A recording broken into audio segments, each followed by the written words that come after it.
വിചാരിച്ചു എന്തായാലും toilet cleaning ഞാൻ വീഡിയോ എടുത്തതാണ്. അപ്പോൾ ഇത് ഞാൻ അപ്ലോഡ് ചെയ്തിട്ട് ബാത്റൂം ക്ലീൻ ചെയ്യുന്ന വീഡിയോ അടുത്തതായിട്ട് ഇടാമെന്ന് വിചാരിക്കണു.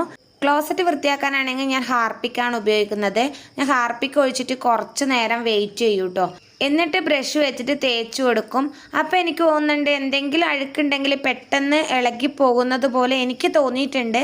എൻ്റെ പേഴ്സണൽ അഭിപ്രായമാണ് ഞാൻ പറയുന്നത്. നിങ്ങൾക്ക് അങ്ങനെ തോന്നിയിട്ടുണ്ടെങ്കിൽ ഒന്ന് കമൻറ്റ് ചെയ്യണേ. അങ്ങനെ കുറച്ച് നേരം നമ്മൾ ഹാർപ്പിക്കൊക്കെ ഒഴിച്ചിട്ട് വെയിറ്റ് ചെയ്തു കേട്ടോ. അതിന് ശേഷം നല്ല വൃത്തിയായിട്ട് തേക്കുന്നുണ്ട്. നമ്മൾ എപ്പോഴും വൃത്തിക്ക് തേച്ച് കഴുകുന്നതുകൊണ്ട് വലിയ അഴുക്കൊന്നുമില്ല. എനിക്ക് ഡെയിലി ടോയ്ലറ്റ് എന്തായാലും വൃത്തിയാക്കണം കേട്ടോ. ബാത്റൂം ആണെങ്കിൽ ഞാൻ പിന്നെയും കുളിക്കുമ്പോൾ ഇല്ല വെള്ളവും നമ്മൾ തുണി കഴുകുമ്പോഴുള്ള വെള്ളമൊക്കെ ഒഴിച്ചിട്ട് ഞാൻ അഡ്ജസ്റ്റ് ചെയ്യും. പക്ഷേ ടോയ്ലറ്റ് എനിക്ക് ഡെയിലി വൃത്തിയാക്കിയേ പറ്റത്തുള്ളൂ. ടോയ്ലറ്റ് ഡെയിലി വൃത്തിയാക്കുന്നത് നല്ലതുമാണ് കേട്ടോ. ഡെയിലി വൃത്തിയാക്കുന്നതാണ് ഏറ്റവും നല്ലത്. അപ്പം നല്ല വൃത്തിയായിട്ടിരിക്കും ടോയ്ലറ്റൊക്കെ. ഒരു സ്മെല്ലൊന്നും ഇല്ലാതെ നല്ല ഹാർപ്പിക്കൊക്കെ